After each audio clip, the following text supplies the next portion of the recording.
He shouldn't have touched her notebook, but he did. His fingers slid it toward him across the small café table, ignoring the stiffness in her posture, the narrowing of her eyes as she watched him. The page was filled with furious scribbles, words crossed out with such violence the paper thinned in places. He didn't read the words. He just looked at the lines, the chaos, and said, "You hate this story, don't you?" It wasn't a question. He didn't ask questions. He said things like facts and waited to see if people flinched. She didn't flinch, but her fingers tightened around her coffee cup, a lifeline in ceramic, and she said, "Who are you to assume what I hate?" Her tone was practiced, defensive, but the edge of weariness in it gave her away. He smiled, not because he had one, but because she hadn't thrown the notebook at his face, which meant she was curious. That was a start. He wasn't supposed to be there. He was supposed to be in a lecture hall, pretending to care about macroeconomics, but the morning had dragged him here instead, half awake, half alive, guided by something that wasn't logic. Maybe it was the rain, the way it blurred the world until everything felt like a half-finished painting. Or maybe it was the way she looked when he first walked in, not posed, not self-conscious, just existing, unfiltered, like she belonged to a different version of this city. She wasn't wearing the armor of someone who needed to impress or seduce, she wore solitude like a comfortable coat, and that, to him, was magnetic. "You've been sitting here for 2 hours, he said, tapping the side of her cold coffee cup, and I'll bet you haven't written a single line you like. She didn't deny it. That was the first victory.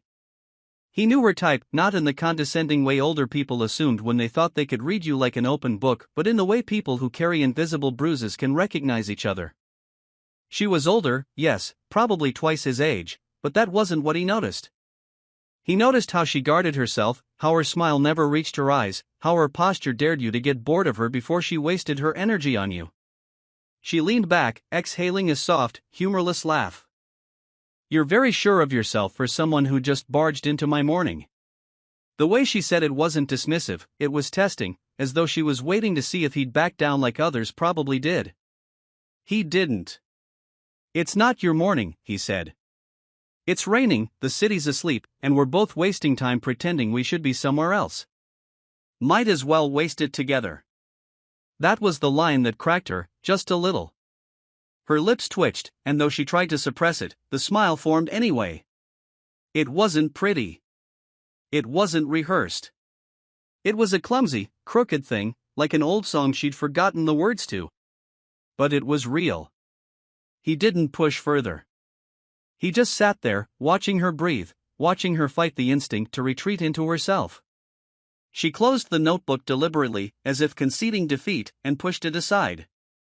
"You're right," she admitted, though the words tasted foreign on her tongue. "I hate this story. I hate every version of it. But it's the one they want me to write." "Then write a different one," he said, shrugging as if it were the easiest thing in the world. Her eyes softened, and for a fleeting second, the wall she had built around herself flickered like a faulty signal. "It's not that simple." He didn't believe in simple. Simple was a myth people told themselves to feel in control. "Of course it's not," he said. "But complicated is always more interesting." That was how it began, not with a spark, not with flirtation or compliments, but with an act of casual defiance. Two people, one too young to be jaded, the other too old to pretend she wasn't, colliding in a quiet war over words and silence. The rain kept falling, the city kept sleeping, but inside that little cafe with its chipped cups and forgotten music, something had shifted. When he finally stood up to leave, she didn't ask for his name. But he gave it anyway. "Liam," he said, pushing his chair back slowly, "I'll see you here tomorrow." And Claire, still clutching her coffee cup like it was a secret, didn't tell him not to come back. That was her first genuine smile in years. The next time they met, the notebook stayed closed between them, a silent agreement neither of them verbalized but both understood. He didn't ask what she did for a living, and she didn't ask why he wasn't in class. They avoided introductions to their lives, like strangers on a train who know their stories are temporary and that pretending otherwise would ruin the honesty of the moment. They talked about nothing that mattered and everything that did: bad coffee, the way people forgot how to listen, how silence was always louder in a room full of people pretending to be busy. Their conversation stretched longer, their table growing into a boundary where the world couldn't interrupt, though outside that glass window, it very much wanted to. The first dent in their arrangement came 3 weeks later. It was a Tuesday, and the cafe was half empty, except for the usual crowd of students hammering on laptops and couples exchanging tired conversations. Liam noticed Claire's hesitation when she walked in, as if the weight of something unseen had settled on her shoulders overnight. He didn't ask, because she didn't offer, but her silences that day were different, longer, heavier, filled with things she wanted to erase. It wasn't until his phone buzzed on the table, an anonymous number flashing across the screen, that the shift became permanent. "Pick it up," she said, her tone almost sharp. He stared at the screen, a tight knot forming in his gut, because no one had that number except people who shouldn't be calling. He pressed accept, raising the phone slowly, his eyes never leaving hers. The voice on the other end wasn't angry. It was calm, far too calm, the kind of calm that only came before a storm. "You're making yourself quite noticeable, Liam. Marlowe's Books and Brews, every Tuesday, every Thursday. People are starting to notice." The line went dead before he could respond. Claire's fingers drummed the table, her expression unreadable, though he knew she had heard enough to put the pieces together. "Friend of yours?" she asked, but the question was hollow, and he didn't bother lying. He slid the phone into his pocket, leaning forward until their space became a fraction. "Someone wants to stir the pot. Nothing important." She laughed softly, but there was no humor in it, only resignation. It's never nothing important when people start making phone calls. He didn't like the way she said people, as though she had known these types before, as though she'd had her own share of conversations that ended with threats dressed in polite tones. He wanted to ask who, but he didn't. Instead, he asked the one question that mattered. "Does this scare you?" She didn't answer immediately. Instead, she reached for her bag, pulling out a folded sheet of paper, worn at the edges, like it had been opened too many times and never smoothed out properly. She slid it across the table. He unfolded it carefully, realizing it wasn't for him to keep. It was a newspaper clipping, small, buried in the middle of a lifestyle column. A photo of Claire, younger, her hair styled differently, standing next to a man in a tailored suit. The headline read, "Literary Power Couple Split Shocks Publishing Circles." The article wasn't long. She didn't answer immediately. Instead, she reached for her bag, pulling out a folded sheet of paper, worn at the edges, like it had been opened too many times and never smoothed out properly. She slid it across the table. He unfolded it carefully, realizing it wasn't for him to keep. It was a newspaper clipping, small, buried in the middle of a lifestyle column. A photo of Claire, younger, her hair styled differently, standing next to a man in a tailored suit. The headline read, "Literary Power Couple Split Shocks Publishing Circles." The article wasn't long, but the implications stretched far. He didn't need to read the fine print. The story was old, but its aftermath wasn't. "You think you're the first person who's made me a rumor," she said, her voice steady, though her hands were not. "You're not. But this time, it's different. This time, it's personal." He folded the clipping back, sliding it to her without a word. They sat in a silence that wasn't empty, but charged, both aware that their quiet bubble had been pierced by outside eyes. He didn't care about the article. He didn't care about the man in the suit, or the whispers that followed her like shadows in the literary world. He cared about the way her gaze flickered toward the window, scanning for someone who might be watching. He cared about the way her defenses had gone up, not to protect herself, but to protect him. That's when he realized the phone call wasn't a warning for him, it was a warning for her. Later that night, his phone buzzed again. This time, it was a message. No name, just words, "Some stories should stay unwritten." He showed her the text the next day, and she didn't flinch. Instead, she took his phone, typed a reply he didn't get to see, and handed it back. "You're in this now," she said. "You need to decide if it's worth it." He didn't answer her. He didn't have to. Instead, he reached across the table, picked up her closed notebook, and opened it to a blank page. "Start from here," he said, pushing the pen into her hand. She didn't move for a long while, eyes fixed on the page like it was a battlefield. But eventually, her fingers wrapped around the pen, and the tip met paper. It wasn't a solution. It wasn't even defiance. It was just the truth that despite the whispers, despite the threats, she still had words to write.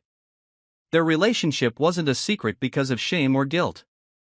It was a secret because people made it one, because there were always those who couldn't stand the idea of someone else choosing happiness outside the lines they had drawn. Liam didn't care about those lines. He only cared about the fact that she smiled again when she wrote that first sentence. The calls didn't stop. They never identified themselves, never shouted or threatened directly, but the tone was always the same, calculated, precise, as if they were trying to control a narrative that hadn't been written yet. Liam stopped answering after the fourth call. Claire, on the other hand, stopped reacting after the second. They both knew what it was about. This wasn't a scandal in the making. It was a correction. Someone, somewhere, believed they had the authority to decide which stories were acceptable and which ones weren't, and Claire and Liam had unknowingly started writing one that didn't fit into the expected categories. But it was the nights that made everything feel real, the late hours when the city quieted down and the weight of opinions didn't feel as sharp. Liam would text her around 11, nothing dramatic, just a simple "you awake," and she always was. They didn't meet at the café anymore after dark, not because they were afraid, but because the attention had shifted. People had started watching. He had seen the glances, the lingering stares that weren't curious but judgmental. Claire had lived through enough of that. She didn't need more. Instead, they met in the park 2 blocks away, a place too open for eavesdropping yet somehow private enough for the conversations they couldn't have in daylight. They would sit on the worn-out benches near the old fountain, where the lights were dim and the nights stretched longer than they should. They talked about things that had nothing to do with age or rumors. She told him about the first time she sold a story, how it felt like victory at the time, only to realize later that it came with invisible strings. He told her about the feeling of walking into lecture halls where everything felt scripted, where success was measured by how well you mimicked those who came before you. "You know they're not going to stop," she said one night, her voice low, not from fear but from exhaustion. "They think they're protecting me. Or maybe they're protecting him. Either way, they don't think you're worth this trouble." Liam wasn't naive. He knew who him was. The ex-husband, the publisher, the man who still had friends in places that mattered, the man whose image wasn't designed to withstand public rejection. But he didn't care about that man. He cared about the way Claire's hands trembled when she held her notebook now, as if the weight of every unfinished story was pressing against her fingers. "They think I'm some dumb kid trying to play hero," Liam said, leaning back against the cold metal of the bench. "But the truth is, I'm the selfish one. I'm here because I like who you are when you stop pretending you're not angry." She laughed, not because it was funny, but because it was true. He wasn't wrong. She had spent years curating a version of herself that wouldn't ruffle feathers, wouldn't threaten egos. Liam didn't let her do that. He wasn't intimidated by the idea that she had lived more years than he had. He wasn't ashamed to be seen next to her, even when others thought he should be.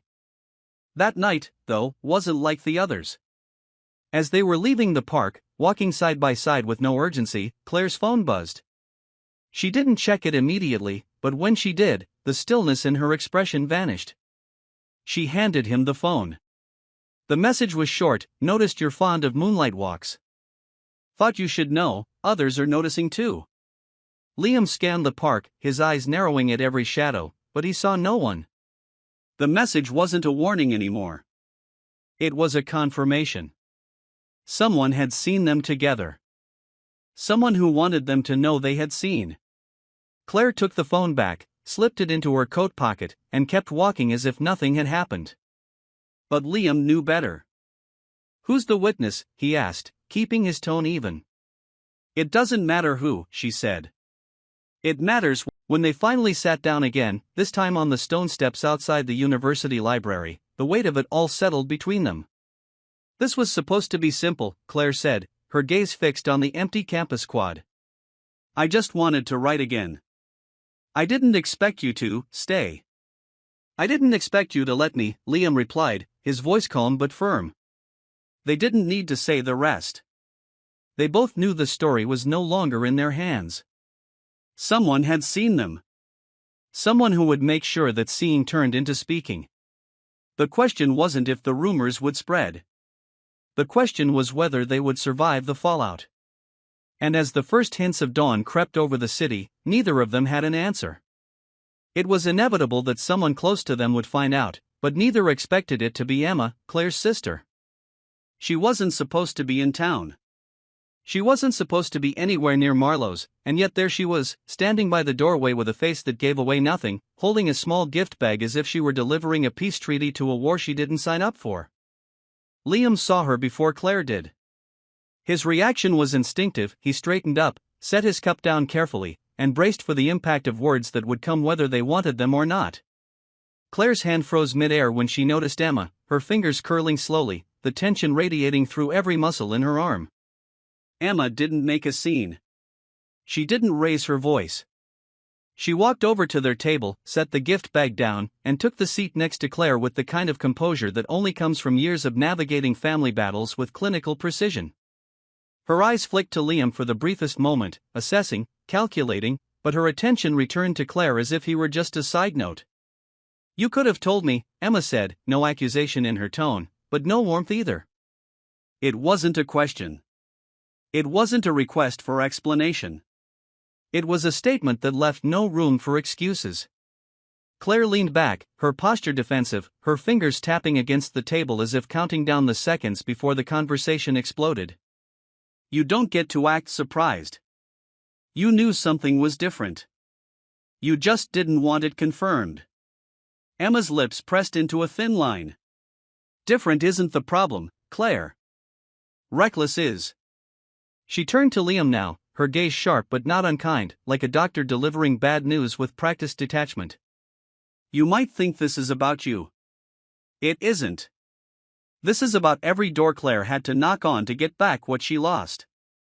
People who will use you as proof she hasn't learned her lesson." Liam wanted to respond, but he knew better. This wasn't his fight. Not yet. Claire's response was calm, but each word was deliberate, as if chosen from a list of things she had rehearsed but hoped she'd never have to say. "I'm tired of lessons, Emma. I'm tired of pretending every decision I make needs to be signed off by people who never had to live with the consequences." Emma didn't flinch, but the silence that followed was heavier than any argument. Finally, she stood up, adjusting the strap of her bag as if that simple gesture could tighten the loose threads between them. "You're not naive, Claire. Don't act like you don't know how this ends." She left without waiting for a response, leaving the gift bag behind, a small, unnecessary reminder that family ties can sometimes be just as suffocating as the public's gaze. Liam didn't speak for a long time after that. He just watched Claire, the way her eyes didn't blink, the way her jaw locked as if holding back the flood of things she wanted to say but couldn't. He reached across the table, his hand resting near hers, not touching, but close enough for her to know he was there. "You still have time to walk away," he said, but his tone made it clear he didn't want her to. She looked at him then, really looked, and for a moment, the layers of defense she wore seemed to drop. "Do you want me to walk away, Liam?" "No." The answer was immediate. No hesitation. But that didn't make it easier. They both knew what was coming. The calls had stopped, but the silence wasn't mercy, it was strategy. They were waiting. Whoever had been behind those warnings was simply biding time, letting the pressure build until the moment was right to turn whispers into shouts. The moment came faster than either expected. The university's annual literary conference wasn't meant to be exciting. It was supposed to be a formal affair, a parade of polite applause and recycled speeches. Claire had been invited as a guest panelist, not because they wanted her insights, but because her name still carried enough weight to draw a crowd. Liam attended because he refused not to. They arrived separately, conscious of the eyes that would track them, but it didn't matter. By the time Claire stepped onto the stage, the undercurrent of tension was already thick. The panel discussion was uneventful until the moderator, a man who smiled too much for someone asking invasive questions, shifted the conversation. "Claire, your recent public appearances have sparked discussions about personal narratives intersecting with professional responsibilities. How do you respond to critics who suggest certain personal choices undermine your credibility in the literary field?" It was a calculated strike, masked as a question, designed to be neutral but loaded with implications. The audience reacted with the subtle movements of discomfort, slight shifts in their seats, exchanged glances, the collective inhale of people waiting for a misstep. Claire's fingers gripped the edge of the table, but her voice, when she spoke, was clear. My credibility isn't a community project. It doesn't require a committee to validate my choices. If people are more interested in who I spend time with than the work I produce, perhaps it says more about the audience than the author. The moderator smiled again, a rehearsed curve of lips that didn't reach his eyes. Would you care to elaborate on who you've been spending time with? Liam, sitting in the third row, felt every head turn, subtly at first, then more openly, as if the performance had shifted from a panel to a spectacle. Claire stood up, slowly, her posture no longer defensive but assertive, a quiet declaration that she wouldn't shrink for their comfort. Since we're being so transparent, she said, I'm dating someone who doesn't fit your expected narrative. And no, I'm not ashamed. The silence that followed wasn't empty. It was filled with the collective weight of every assumption, every whispered conversation that had led to this moment. Claire didn't flinch. She didn't sit back down. She simply stood there, daring them to say out loud what they had been discussing in private. Liam didn't wait for the crowd's reaction. He stood up as well, not in defiance, but in support, making no effort to disguise who he was. The room shifted then, the dynamic tipping, not because they had won anything, but because they had removed the shield of secrecy that the others had depended on to maintain control. The narrative was no longer being managed by phone calls or anonymous messages. It was theirs now. Afterward, as they stepped out into the cold air, Claire looked at Liam, her expression a mix of exhaustion and relief. Well, she said, it's out now. Yeah, he said, his hand brushing against hers as they walked. But now we get to choose what happens next. The days after the conference didn't feel like a storm. There was no sudden collapse, no dramatic fallout. Instead, it was a slow erosion, a quiet dismantling of assumptions that spread in small conversations, in the spaces where people thought they could speak without consequence. Claire heard it in the cautious tone of colleagues who suddenly remembered to be polite, in the subtle shifts during meetings where her name was now mentioned with a pause. Liam saw it on campus, in the way some professors offered unsolicited advice about boundaries, couched in the language of concern, while students whispered in hallways as if discussing a scandal too fragile to say aloud. It wasn't an explosion. It was a steady leak, and both of them knew it was designed that way. Liam didn't ask Claire if she regretted what she had said at the conference. He didn't need to. He knew she didn't. But there were other questions, heavier ones neither of them had the answer to. They were sitting on his apartment floor, the table between them cluttered with empty coffee cups and half-read books, the television on mute because background noise didn't matter when silence said more. Claire's phone buzzed every few minutes, messages she didn't check anymore. Liam's inbox wasn't faring better. The messages had shifted from anonymous warnings to unsolicited opinions, some disguised as support, others blunt in their judgment. Everyone had something to say, and none of it changed the fact that neither of them wanted to be anyone else's narrative. I'm not going to ask you if this is worth it, Claire said, her eyes fixed on a spot on the wall, as if the peeling paint could offer clarity. But I need to know if you understand what happens next. They won't stop. It won't be loud, but it will be persistent. Opportunities that suddenly disappear, conversations that shift when you enter the room. They'll make it look like no one's responsible, but it'll be deliberate. Liam nodded, not because he was unfazed, but because he had already accepted it. I'm not here to be your redemption arc, Claire. And you're not my rebellion. This isn't about proving anything to them. It's about not letting them decide what we're allowed to be. She looked at him then, a quiet intensity in her expression, not searching for reassurance but grounding herself in the only truth that hadn't shifted him. You know, they expect us to end this quietly. They want us to fade out, to avoid a public mess. That's how these things are usually managed. Then we don't give them that, Liam said, his tone measured, but his eyes holding hers with certainty. We don't owe them a clean ending. The choice was never really between staying together or breaking apart. The choice was about ownership, who controlled the story, who decided the terms. They couldn't stop people from talking, but they could refuse to give those people the satisfaction of dictating their silence. That realization wasn't a grand moment of defiance. It was a mutual agreement, formed in the quiet hours of shared space, where no one else's opinion could reach. The next week was uneventful on the surface. Claire continued attending her scheduled appearances, though the questions were always the same, veiled behind professionalism but predictable in their aim. Liam went back to campus, sat through lectures, and ignored the way some classmates gave him sidelong glances.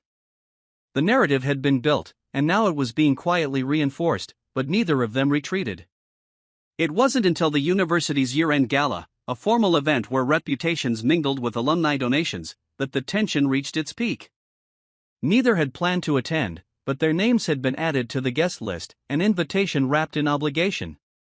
Walking into that ballroom was not an act of defiance, it was a necessary confrontation, the final step in dismantling the pretense that their relationship could be quietly managed into irrelevance. The room was filled with polished conversations, clusters of people who had already decided where their loyalties lay. Claire entered first, her posture unflinching, her expression neutral but unreadable. Liam followed, not as an accessory but as a constant, the distance between them intentional until it wasn't. They navigated the room like professionals, not seeking attention but not avoiding it either. The whispers started, as expected, but none of them spoke to Claire directly. They didn't have to. Their silence was louder. It was only when the evening's keynote speaker, a well-regarded literary critic with a reputation for polite condescension, made a pointed remark about the dangers of personal entanglements compromising professional legacies that the night truly crystallized. The words were subtle enough to be dismissed, but deliberate enough to land. Claire, standing near the back of the room, didn't react immediately. She didn't need to. The people around her shifted, waiting for her to respond or walk away. Liam reached for her hand then, not a dramatic gesture, not an act of public performance, but a simple refusal to let the narrative remain one-sided. The contact was brief, but in a room where every movement was observed, it was enough. Claire turned to him, her expression calm, and they left together, not in a rush, not in retreat, but with the clear understanding that leaving was their choice, not an exile. Outside, the city continued as it always did, indifferent to the politics of curated reputations. They stood by the steps, the cool air sharpening the edges of their fatigue. "We didn't win," Claire said, but there was no bitterness in her voice. "We didn't lose either," Liam replied. There was no clean resolution, no triumphant ending. The opinions remained, the consequences inevitable, but in the end, they had kept ownership of their story. They hadn't surrendered to the expectation of silence. They had spoken, and now, whatever came next, they would face it without apology. Neither of them said the words out loud, but the question lingered between them: how long could they keep standing like this? The answer wasn't clear, and maybe it never would be. But for now, for that moment, it was enough.